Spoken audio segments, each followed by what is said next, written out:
हाँ, तो जी हाँ, मैं हूँ विनोद कुमार निराला। और किसी को कुछ बताने से पहले मैं सभी को हार्दिक स्वागत करने वाला। तो आज मैं अपने बागवानी की ये नज़ारा दिखा रहा हूँ, जो कि ये बिहार के नवादा ज़िले की ये नज़ारा है। और यहाँ के किसान कितने मायूस हैं। आज जो रात में बारिश हुई है, उसके वजह से कितने लोगों को नुकसान हुए हैं, उसकी नज़ारा मैं दिखा रहा हूँ। चाहे वो फसल कि किसान हो, चाहे वो बागवानी के किसान हो, यहाँ मैं आपको नज़ारा दिखा रहा हूँ कि नवादा ज़िले में कितने भयंकर आंधी तूफान आए थे और बारिश और गर्जन के साथ इस तरीके से नुकसान पहुँचाए किसानों को, जो कि बागवानी की नज़ारा देखने के बाद किसानों को होश उड़ रहे हैं।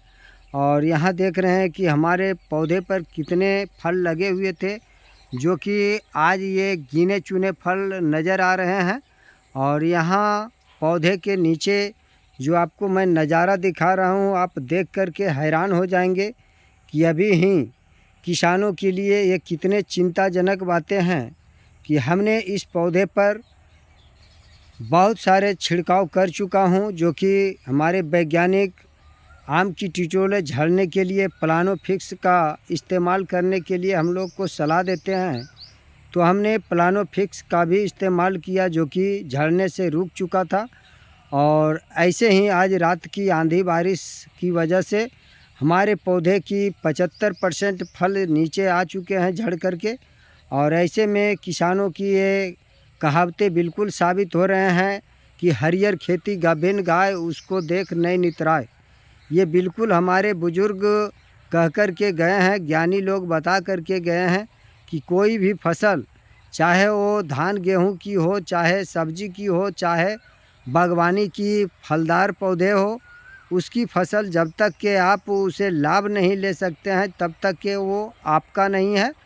और इस तरीके से यदि धान गेहूं की भी फसल किसान करते हैं खेती बाड़ी, तो उसकी फसल जब तक के आप भंडारण नहीं कर पाएंगे, तब तक के वो आपका फसल नहीं है। बहुत सारे किसान को हौसला बुलंद हो जाते हैं जब फसल तैयार होते हैं, तो है ना। और जब उसकी पानी फिर जाते हैं सपने के ऊपर, जो साकार नहीं होते हैं, तो इस तरीके से किसान काफ़ी मायूस हो जाते हैं। जिस तरीके से बागवानी के किसान आज बिहार की नज़ारा ये दिखा रहा हूँ, जो कि ये बिहार में कितने उत्पात मचाए हैं किसानों के साथ। ये प्राकृतिक, जो कि आप देख रहे हैं हमारे पौधे के नीचे, ये अनगिनत फल गिरे हुए हैं, जो कि जिसकी फल की साइज़ 25 से 50 ग्राम तक की हो चुके थे। और इस अवस्था में आने के बाद बिल्कुल फल से झड़ना प्राकृतिक रूप से ये रुक चुका था। और इसे मैं अपने दवाइयाँ और छिड़काव के कारण हमने इसकी फल पौधे के ऊपर रोक रखा था, जो कि आज रात में इतने भयंकर आंधी तूफान और बारिश आए कि हमारे पौधे की आम बिल्कुल नीचे झड़ चुके हैं। और यहाँ आपको मैं पौधे की नज़ारा दिखा रहा हूँ कि जो कि गिने चुने हमारे पौधे में फल नज़र आ रहे हैं। जो कि मैं कहता था कि हमारे पौधे में कितने फल हैं, कोई अगर गिनकर बता दे तो मैं उन्हें काफ़ी इनाम दूंगा। तो इस तरीके से हमारे ये कहावतें बिल्कुल फेल हो चुके हैं, जो कि आज हमारे पौधे में गिने चुने फल दिखाई दे रहे हैं। ऐसे में किसानों की चिंता बिल्कुल बढ़ चुके हैं।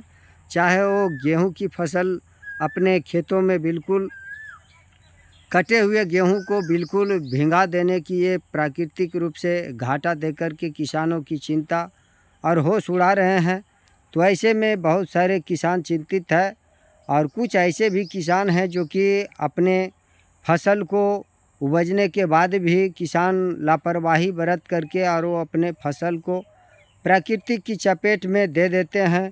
तो वैसे किसान को भी मैं बराबर उपदेश देता ही रहता हूँ, सलाह देता ही रहता हूँ कि यदि आपके फसल बिल्कुल तैयार हो जाए तो उसे समय पर कटनी कर लें, ताकि आपकी पौधे या फसल की कोई भी प्राकृतिक रूप से नुकसान ना हो। तो इस तरीके से ये बिहार की नज़ारा देखने को मिल रहे हैं, जो कि पौधे के ऊपर फल बिल्कुल कम नज़र आ रहे हैं। और ये जड़ के पास इतने सारे फल गिर करके और ये किसानों की चिंता बढ़ा रखे हैं। तो आज की वीडियो इतना ही, मिलते हैं किसी दूसरे वीडियो में किसी दूसरी जानकारी के साथ।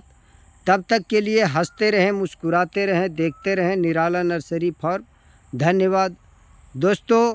हंसना मुस्कुराना एक ऐसी कला है जो कि कितना भी गम होने के बावजूद भी किसान मुस्कुरा करके अपनी गम को भुलाने की प्रयास करते हैं और इससे साबित करते हैं कि जो भी हम में कमियां हैं या जो भी नुकसान हुए हैं, बिल्कुल किसी को पते नहीं चलते हैं कि इस तरीके से नज़ारा इनके साथ हुए हैं। तो मुस्कुराना एक अच्छी आदत है और स्वस्थ रहने के लिए मुस्कुराना बहुत ज़रूरी है। धन्यवाद।